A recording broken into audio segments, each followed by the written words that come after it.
19 aprel tarixində keçirilmiş məzun buraxılış imtahanı suallarına baxacağıq. 61-ci sualdan baxaq.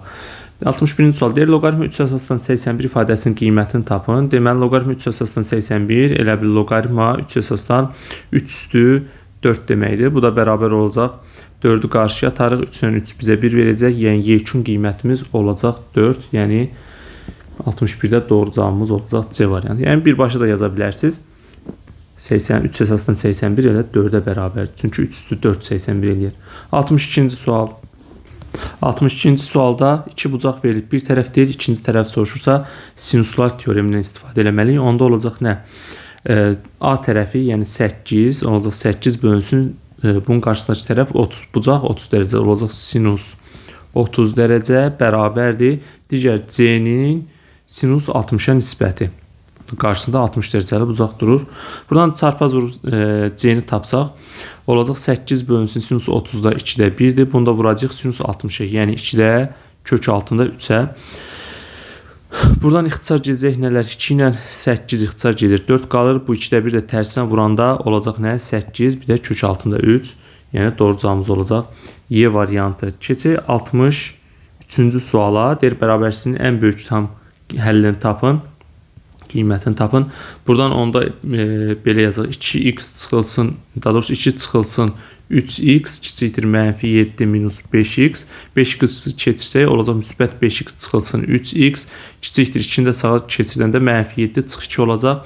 5-dən 3 çıxanda qalacaq 2x kiçikdir mənfi 9. Buradan da olacaq x kiçikdir mənfi 4,5-dən. Mənfi 4,5-dən də kiçik olacaq nə? Mənfi 5, mənfi 6 və s. mənfi sonsuzluğa doğru gedəcək. Bizə deyir, ən böyük tam həllini tapın. Olacaq nə? Mənfi 5, yəni doğru cavab olacaq 63-ə A variantı. Keçək 64-cü suala. Deməli, bizdə bu nəyin açılışıdır? Kosinus alfa minus betanın. Burada olacaq nə? Kosinus 7 alfadan alfa çıxanda qalacaq nə? 6 alfa, yəni doğru cavab olacaq C variantı 64-də. Keçək 65-ci suala. 65. Deyir, bərabər hündürlükçü 2 sindir otacaqların diametrləri D1, D2 olarsa həcmlərin nisbətini tapın. Deməli, burada nə olacaq? Diametrlər verilib. Radiuslarda tapıb həll etmək olar və yaxud da birbaşa diametrlərini də yerinə yazıb həll etmək olar. Ümumiyyətlə, sindirin həcmi və bərabərdir πr kvadratı h-dır. Hündürlüklər eynidir. Buradan D ilə də əvəzləyə bilərik. R-in yerinə D bölü 2 də yaza bilərik. Olacaq nə? Pi D kvadratı bölünsün 4h. Yəni, hər birində düstur belə olacaq. Yəni, burada diametrlərin kvadratları olacaq. Yəni, həcmlərin nisbəti bizə diametrlərinin kvadratların nisbəti olacaq. Burada da bizə nəyi soruşur? D1-i, yox, V2-ni V1-ə bölür.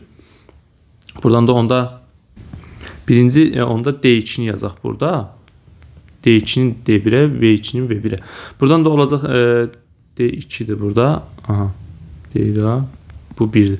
D2 neçədir? 5. 5-in kvadratı. Burada da olacaq 10-un kvadratı. 25. Burada da 100. Bu da ixtisar gedir. 1 böl 4 qalır. Yəni doğru cavabımız olacaq Y variantı. Keçək 66-cı sualımıza. 66-da nə deyir? Deyir, katetlər 9 və 12 olan düzbucaqlı sayəsini tapın. Biz bir düzbucaqlı katetlər hasilinin yarısına bərabərdir. Burada da ixtisar gedir 6 qar. 6 dəfə 9, 54. Yəni doğru cavab olacaq B variantı. 67-ci sual deyir. Qrupda 20 tələbədən 15-i riyaziyyat, 16-sı fizikadan məqbul qiymət alıb. 3 tələbə bu fənlərin heç birində məqbul qiymət almayıb. Tələbələrin neçə faizi hər iki fəndən məqbul qiymət alıb? Deməli, onda belə yazarıq uşaqlar. Deməli, biz buraya yazaq riyaziyyat. Burada yazaq fizika. Buradan da yazaq, yəni plus, məqbul qiymət alanlar. Plus işarəsi qoyuram. Buradan da məqbul, qeyri-məqbul olsun da. Qeyri-məqbul. Lap yazıram məqbul. Deməli, riyaziyyatdan neçəsi yaxşı qiymət alıb? 15-i. Fizikadan neçəsi yaxşı qiymət? 16-sı. Sonra bunlardan hər üçü, daha doğrusu üçü hər iki fəndən heç biri yaxşı qiymət almayıb. Yəni, qeyri-məqbul qiymət alıb. Onda bu ortaya yazıram 3 ədəd. İndi riyaziyyatdan 15-i məqbul, yəni yaxşı qiymət alıbsa cəmi 20 nəfərdir. Deməli 5 nəfər qeyri-məqbul qiymət alıb. İndi bunun 3-ü hər ikisinə aiddir. Onda bura düşür 2 nəfər. Fizikadan da 16-sı yaxşı qiymət alıbsa, deməli 4-ü pis qiymət alıb. 3-ü də hər ikisinə aiddir. Ona görə burada da qalır 1. Yenə 4 eləyir, burada yenə 5 eləyir. Onda biz buradan belə yaza bilərik də. N, riyaziyyat bərabərdir 15-dir. N fizikada bərabərdir 16-dır. Ümumi 20 nəfərdən 3'ü heç bir qiymət almıyor. Onda 20'dən çıxaram, bunların birləşməsi olacaq da. Riyaziyyat birləşir fizika. 20'dən 3 çıxanda qalacaq 17. Yəni birləşməsi 17 olacaq bunun hər ikisinin. Onda buradan da biz bunların nəyini tapmalıyıq? Hər iki fəndən yaxşı qiymət alanları. Buradan da bizim düsturumuz nə idi? Olacaq birləşmə nəyə bərabərdir? Elementli çoxluların özlərinin cəmi, riyaziyyat daha doğrusu bu. Üstə gəlsin n fizika. Bir də çıxılsın onların kəsişməsi. Riyaziyyat kəsişir fizika. Buradan da olacaq nə qiymətlər? Bu 17-dir, bərabərdir. Biri 15-dir. Biri də 16-dır. Çıxılsın. Bunların da kəsməsinə 1x deyək. Onda buradan da x bərabər olacaq. 16 ilə 15 ilə 16-nın cəmi 31. 17 çıxanda qalacaq nə? 14. Deməli 14 hər iki fəndən yaxşı qiymət alır da. Onda 14 nəfər hər iki fəndən yaxşı qiymət alırsa, tələbələrin neçə faiz? Onda olacaq nə? 14. Elə buradan yazaq. Ümumi 20 nəfərdə 14 bölünsün 20 vurulsun 100. Buradan da ixtisar gedir. 5 qalır. 14'ü 5'e vuranda neçə eləyəcək? 50, 70. Yəni doğru cavabımız olacaq Y variantı. Keçək 68-ci suala. Deyir, sürəti 15 olan düzgün olmayan kəslərdən təsadüfən seçilmiş birinin tam ədəd olması hadisəsinin ehtimalını tap. Deməli, sürəti 15. 68-ci sual. Sürəti 15'dir. Buraya yazıram 15. Düzgün olmayan. Deməli, mən məxrəcə 1-dən 15'e qədər ədədlər yaza bilərəm. Təsadüfən seçilmiş birinin tam ədəd olması hadisəsinin ehtimalı. İndi burada tam ədəd olması ümumi mümkün halların sayı bizdə mümkün halların sayı. Bizdə olacaq nə? 1-dən 15'e qədər ədədlər. Deməli, elə 15 dənə ədədim olacaq. Əlverişli halların sayı nə olacaq? Tam ədəd olması üçün burada 15'in bölənlərini yazmalıyım da. 1, sonra 2 nə idi? Daha doğrusu 3, 5, bir də 15'in özü. Düzdürmü? 4 dənə olur da. Bəli, 4 dənə. İndi deyir, ehtimalını tapın. Olacaq nə? Mümkün halların sayı.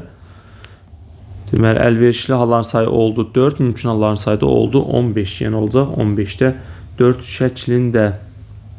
Keçək 69-cu suala. Deməli, 69. Deyir, iki oxşar çoxbucaqlının birincinin bir tərəfi 6, ikincinin uyğun tərəfi isə 10'dur. Deməli, birincinin tərəfi 6-dırsa, ikincinin tərəfi uyğun tərəf dediyinə görə birbaşa 10'a bölürəm. Perimetrlər nisbətinə bərabər olmalıdır.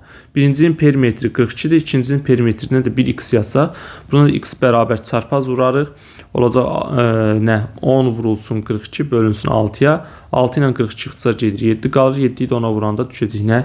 70. Yəni doğru cavab olacaq C variantı. 70-ci sual. Deyir, ifadəsinin qiymətini tapın. Kök altda 162-ni vuraq neçəyə? Lap elə 162-ni 2'yə də bölə bilərik. Düşəcək nə? 81 vurulsun 2 vur 2. Bir kökdə yazdım bu arada. Bu da bölünsün nə? Kökün altında 16. Bu da bərabərdir. 81'dən 9 çıxır. 2 vur 2'dən 2 çıxacaq. 16'dan da 4 çıxır. Buradan ixtisar gedir. 2 qar 9'da 2'yə bölünür. 4 onda 5. Yəni doğru cavabımız olacaq A variantı.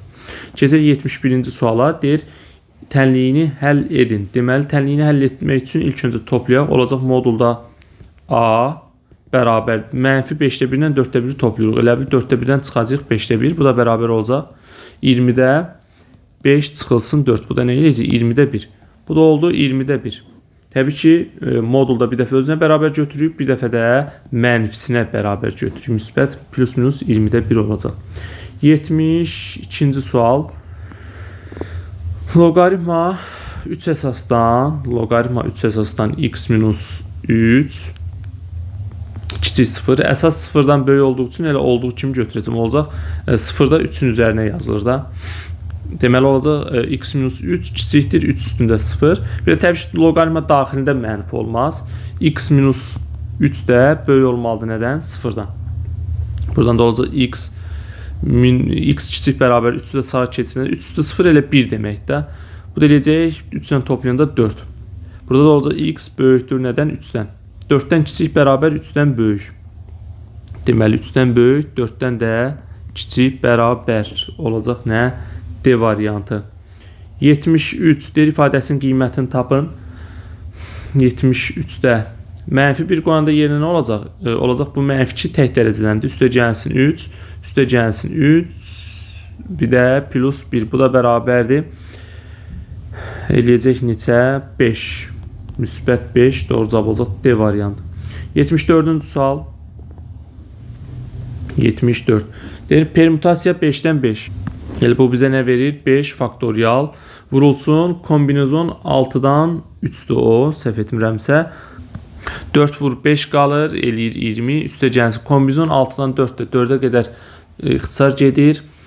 5 vur 6-nı da bölməliyik 4 faktoriala, yəni 24. Daha doğrusu 2-yə qədər gedir orada. 3, 4, 5, 24-dən ixtisar gedir. 3, burada qalır 3, 4, 5, 6, bir də 4 faktoriala bölürük. Yəni 24-də 6 ilə 24 gedir. 3-də 5, 15 qalır burada. Bölünsün. Permütasiya 7-dən 3. Burada da qalacaq 7, 5, bir də 6. Geriyə doğru sayırıq. Bu da bərabərdir. 120 vurulsun. 35. Burada 7 vur 5 vur 6. 7 vur 35 edir. 120 də 6-ya bölündə düşəcək 20. Yəni yekun cavabımız burada olacaq 20. Sonra 74'ü dedik. 75. 75'te bize ne deyirdir? İfadəsinin qiymətini tapın. Buradan çevirmə düsturundan istifadə etsək nə olar? Sinus 15 dərəcə bizə nəyə bərabər olacaq? Sinus 15. Kosinus kvadratı 75 dərəcəyə bərabər olar. Kosinus 75 ilə sinus 75 bizə verəcək 1. Üstə gəlsin. Burada sinus 35'i çevirərik. Olacaq nə? Kosinus 55 dərəcə kvadrat.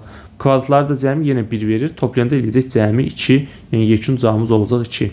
76-cı sual. Deyir, daxili bucaqların cəmi qabarıq olan çoxbucağın qabarlıq nəysə belə bir sual var. 180 vurulsun n-2 daxili bucaqların cəmi belə tapılır da 2160. Buradan da ixtisar eləyir ona. Onda olacaq n-2. 216-nı da 18-ə böləndə düşür 12. Buradan da n də bərabər olacaq 14. Bizdən də deyək bir təpədən çəkin diaqonalların sayı hansı düsturda n-3. n-3. Onda olacaq 14 çıxılsın 3 bərabər 11. Yekun cavabımız olacaq 11. 77-ci sual. Deyir 3 rəqəmli ədəd 4 rəqəmi ilə qurtarır. 3 rəqəmli ədəddir, sonuncu rəqəmi 4-dür. Deyir bir rəqəmi, daha doğrusu bu rəqəmi pozduqda, alınan 2 rəqəmli ədəd verilən ədəddən, yəni burada belə yazaq da AB üstü xəttdir. Bu ədədi pozduqda, yəni 4'ü pozduqda alınan 2 rəqəmli ədəd, yəni AB ədədi verilən ədəddən 472 var kiçik olur. Yəni onda AB üstü xəttin üzərinə mən 472 gəlsəm mənə verəcək AB 4 ədədini. Buradan da açılışı yazsaq olacaq 10A üstə gəlsin B plus 472 bərabərdir 100A plus 10B plus 4'ə. Buradan A ilə B-ni sağa keçirək, 4'ü də sola keçirək. 100A'dan A çıxanda qalacaq 90. 90A üstə gəlsin 9B. 472-dən də 4 çıxanda qalacaq 468. Hər tərəf 4'ə bölərəm, olar 10, daha doğrusu 9'a bölərəm, olar 10A plus B bərabərdir. 9'a böləndə burada olacaq neçə? 52. Deməli, AB də nəyin açılışdır? AB üstü xəttin. Bərabər 52. A-nın yerində 5, B-nin yerində 2 duracaq. Deyir, bu 3 rəqəmli ədədi tapın. Deməli, AB oldu 52, sonuncu rəqəmdə 4 idi, oldu 524. Bu da oldu 77-ci sual. Keçək 78-ci suala. Deyir, tənliklər sistemindən x, y cəmini tapın. Deməli, buradan həll eləyək 78. Deməli, buradan y tapaq ilk öncə. Y nəyə bərabər olacaq? X-i sağa keçsə, x plus 3 şəklində olur. Aparıb y-i əvəzləsək yerində. Olacaq nə? 21 bölünsün x üstə gələk 4 özünü yazıram. Burada da olacaq 13 bölünsün y-in yerinə yazıram nə? X plus 3. Bir dənə də burada nə var?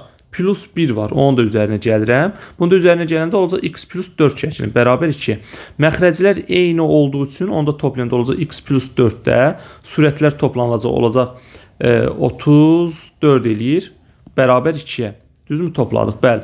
Buradan da çarpaz vuranda olacaq x plus 4 bərabərdir. Hər tərəfi 2-yə bölərik. 34 2-yə bölündə 17. Buradan x bərabər 17-dən 4 çıxanda qalacaq x-ım 13. X 13 isə y-də nəyə bərabərdir? X plus 3-ə. Bu da bərabər olacaq 13 plus 3 bərabər 16. Y 16, x 13. Toplayanda 29.